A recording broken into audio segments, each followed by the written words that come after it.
Business अच्छा चलेगा ना। स्क्रीन से कोई गोरा नहीं होता। क्योंकि वो जो बिजनेस तभी अच्छा चलेगा। है ना, उनको ये सोच समाज देता है कि आप हमारे बराबर नहीं आओगे तो हम आपको एक्सेप्ट नहीं करेंगे, तो जाते हैं क्रीमें खरीदने। इस इंटरव्यू के बाद जैसे वो बिस्लेरी का एक कोल्ड ड्रिंक का एक ऐड था और उसकी सेल्स गिर गई थी, इससे फेयरनेस क्रीम की ऐड गिर जाएगी। बिल्कुल हमारा वही मोटिव है। हाँ जी। हेलो, नेटिव मुसाफिर पर आपका स्वागत है। Thank you so much.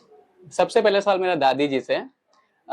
Script में पिछले वाले शो में भी आप नेगेटिव किरदार में थे, इस बार भी आप रफ एंड टफ किरदार में है, तो आपको देख के किरदार पहले लिखा जाता है या बाद में आपको पूछा जाता है कि मैम आप आने वाले तभी हम लिखते हैं? नहीं, ये बहुत ही स्पॉन्टेनियस था मेरे लिए भी। मैंने उम्मीद भी नहीं की थी कि मुझे यहाँ से इस कैरेक्टर के लिए कॉल आएगा। ऑब्वियसली हर कैरेक्टर के लिए बहुत सारे लोगों को पहले देखा जाता है, ऑडिशंस राउंड होते हैं, मॉक शूट्स होते हैं, तो मे बी उनको अपीरियंस वाइज या जैसे भी लगा होगा। और पिछले रेफरेंस में इसलिए नहीं दूंगी कि उस कैरेक्टर में और इसमें बहुत अंतर है। वहां पे जो दादी लोगों ने देखा था, वो दादी अपनी फैमिली से बहुत प्यार करती थी और थोड़ी फ्लेक्सिबल थी, वो चेंज हो जाती थी। इसलिए उस शो में बहुत कुछ वैसा किया उसने जो नहीं करना चाहिए था, अपने बेटों के खिलाफ जा सकती थी पर नहीं गई। बट ये शो उससे अलग है, ये कैरेक्टर उससे अलग है, क्योंकि यहाँ पे दादी बिल्कुल भी फ्लेक्सिबल नहीं है। दादी बहुत रिजिड है। दादी अपने जो उसका एक वकार है, जो उसका एक ऑरा है, उससे बाहर आना ही नहीं चाहती। दादी बहुत डोमिनेटिंग दादी है, किसी की नहीं सुनती है। पिछले शो में आप जो गुड़िया रानी थी, कभी आप उन्हें ढकेल देती थी, कभी क्या कर देती थी, मतलब बिल्कुल भी एक्सेप्ट नहीं करना चाहती। यहाँ भी वैसा कुछ होने वाला है? वहां पे कहानी में डिफरेंस और यहाँ की कहानी में डिफरेंस ये था कि कहीं ना कहीं वो जो बच्ची थी छोटी, वो मेरे बेटे की दिखाई थी नाजायज बेटी और वो सब। तो कोई भी माँ बाप अपने बच्चों की गलतियों पे पर्दा डालता है, क्योंकि सामाजिक एक दबाव होता है कि लोग क्या कहेंगे। यहाँ ऐसा नहीं है, यहाँ इस तरह का कोई दबाव नहीं है। यहाँ वाली जो दादी है वो खुद समाज को बताती है कि ऐसे चलो। वो खुद समाज की हेड है जिस जगह पे वो रहती है, फुलेरिया में। तो यहाँ पे पंचमालकिन है, तो यहाँ पे दादी के ऊपर कोई प्रेशर ही नहीं है कि आप मजबूरी में किसी को एक्सेप्ट करो तो उसको क्राइम का सोचना पड़े। यहाँ पे दादी चूज करती है लोगों को, दादी की मर्जी होगी तो करती है, नहीं तो नहीं करती है। लोग इस उम्मीद में रहते हैं कि काश मेरी तरफ देख ले, एक बार मुझे बुला के बात कर ले पंचमालकिन। तो यहाँ पे दादी के पास फुल अथॉरिटी है हर चीज की। मेरा अगला सवाल जमुनिया जी से। जैसे कि ये शो एक तरह से सोशल मैसेज भी ला रहे हैं, तो हम आपसे जानना चाहेंगे वो सोशल मैसेज क्या है?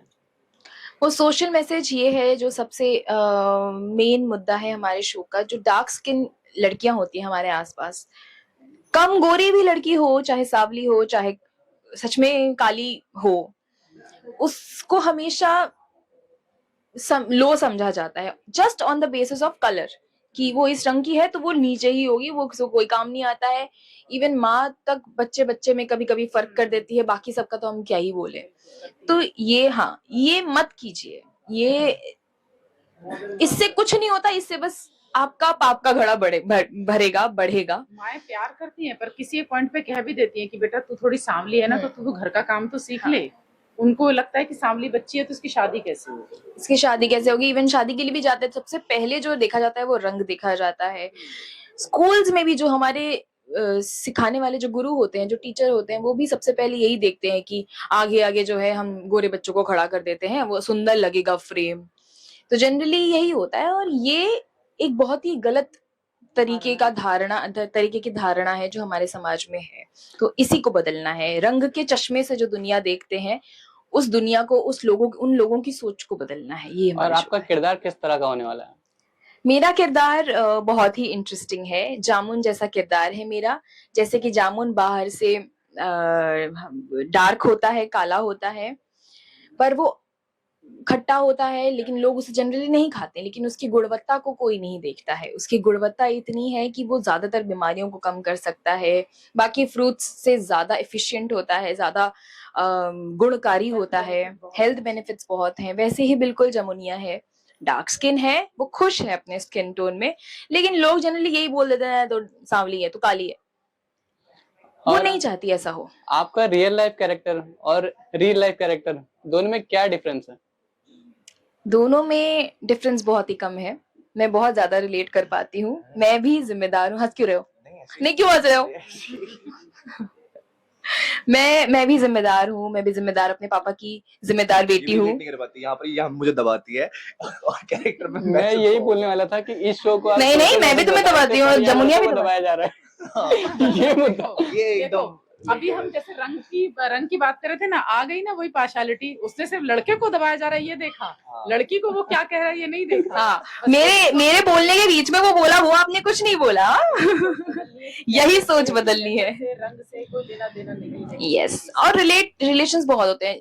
इनफैक्ट भारत की हर एक लड़की सबके साथ ही रिलेट कर पाएगा इस कैरेक्टर को, कि जिम्मेदारी लेने के बावजूद, घर में सबको प्यार करने के बावजूद, आसपास प्रेम फैलाने के बावजूद, अपने जो काम करती है, जो जॉब करती है या घर का काम करती है, कुछ भी करने के बावजूद भी उसे ये कहा जाता है ये तो सांवली, ऐसे कुछ नहीं आता। तो ये इससे रिलेट कर। आपका किरदार सर?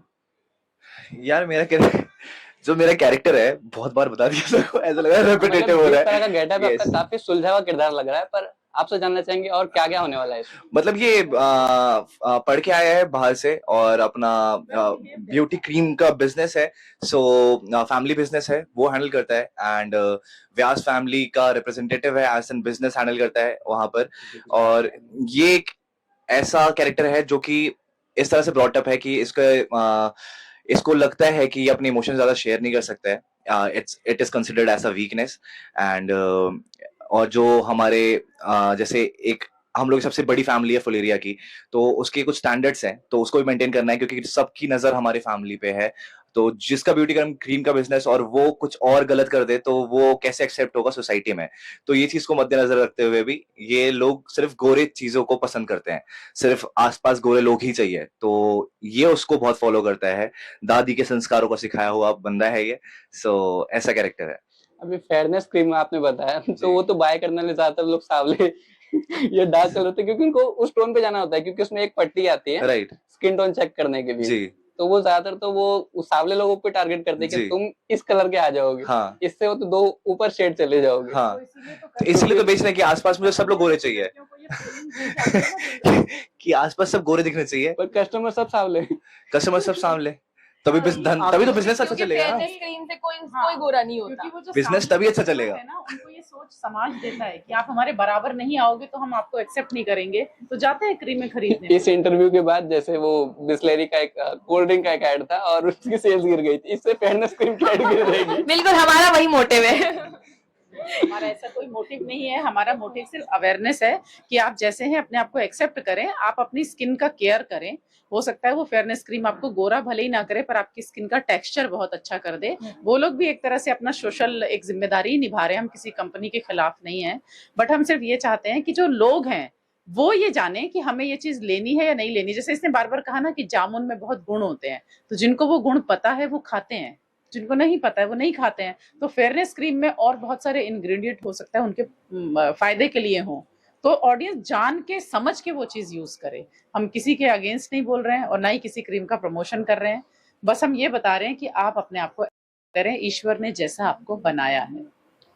और सर वापस आपसे जानना चाहेंगे कि आपका जो किरदार है इससे आप रियल लाइफ में कितना रिलेट करते हैं? रियल लाइफ में मैं बस इस वे में रिलेट करता हूँ कि ये जो अपब्रिंगिंग है ना, इसको कि गोरे लोग पसंद हैं या चीजें हैं, ऐसा मैंने अपने साथ भी होता हुआ देखा है और अपने अराउंड भी होता हुआ देखा है। जो मेरी फैमिली है, मतलब ऐसे, तो उनको हमेशा स्टार्टिंग से ऐसे ही है, मतलब बचपन में भी ऐसे ही हम लोग को बोला जाता था कि चाय मत पियो से काले हो जाते हैं, या ये चीजें। हाँ, और फिर उसके बाद जैसे मेरी मम्मी सावली हैं, तो उन्होंने भी बहुत फेस किया है, और आसपास हमें भी, जैसे हम ऑब्सेस्ड है फेयर स्किन से, फॉरेनर्स आते हैं हम पागल हो जाते हैं इंडियंस, ठीक है, और उनको बनना होता है, ये सारी ब्यूटी क्रीम, सारे सीरम्स वगैरह ये क्यों चल रहे हैं, सब कुछ फेयर होना है, सबको गोरा होना है।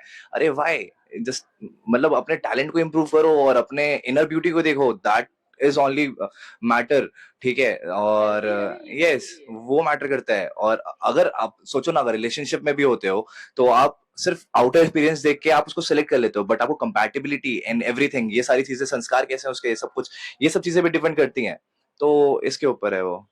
हाँ, वो तो वक्त के बाद ही पता चलता है। जी, तो यही दिखा रहा है कि बहुत डोंट जज the book by its cover, है ना, पूरी किताब पढ़ने के बाद फिर बताओ। और लास्टली ऑडियंस को क्या मैसेज देना चाहेंगे आप लोग? ऑडियंस को यही मैसेज देना चाहेंगे कि तब से बोल रहे हैं ऑडियंस को यही मैसेज देना चाहेंगे कि दादी आपको मारेगी प्रोडक्ट ले लेके। मेरा लोडिंग हो रहा है, लोडिंग। क्या मैसेज दोगे? कहती है मेरा डाउनलोड हो रहा है, अभी फाइल डाउनलोड हो रही है। मैसेज यही है कि शो को देखें और इस तरह से ना देखें कि ऐसे शो पहले भी आ चुके हैं, क्योंकि हम रोज अपने घर में दाल चावल खाते हैं, हमारा इंडियन खाना है, पर फिर भी हम हफ्ते में 3 या 4 बार खाते हैं कि यार हम रोज रोटी नहीं खा सकते। शो अगर बार बार आ रहे हैं एक ही समस्या पे, तो जान जाइए कि समस्या अब भी ज्यों की त्यों है। तो अगर आपको उस समस्या का निवारण चाहिए, अपने आसपास लोगों के बीच सुधार चाहिए, इंटरकनेक्शन रिश्तों में क्या क्या इंप्रूवमेंट चाहिए, तो आपको हर नए शो को, हमारा शो भी आ रहा है और भी आएंगे इस तरह के शो, और भी शोज चल रहे हैं पैरेलल भी, तो हर लोग जो आपके सामने कुछ नई सोच के साथ आ रहे हैं, पहले तो उनको एक्सेप्ट करके प्यार से स्वीकार कीजिए, फिर चूज कीजिए कि हमने सही चीज चुनी या नहीं। तो सिर्फ देखें और प्यार दें और समझें। लास्टली शो की टाइमिंग एक बार ऑडियंस को बता इस दीजिए। बार एकदम अच्छा बोलना शो की टाइम। देखिए जमुनिया 3rd मार्च से मंडे टू सैटरडे रात 8 बजे। शिमारू टीवी, उमंग, शेमारू उमंग पर। अच्छे से बोला था। हमारे शो का मैं एक बार अच्छे से ही बोल देती हूँ, हमने किसी भी क्लिप में नहीं बोला है। शो का नाम है जमुनिया, जो आप देख पाएंगे 3 मार्च से रात 8 बजे मंडे टू सैटरडे शिमारू उमंग पर। और इस शो को भी उतना ही प्यार दीजिए जितना हमारे पिछले शोज को दिया है। Thank you. Thank you.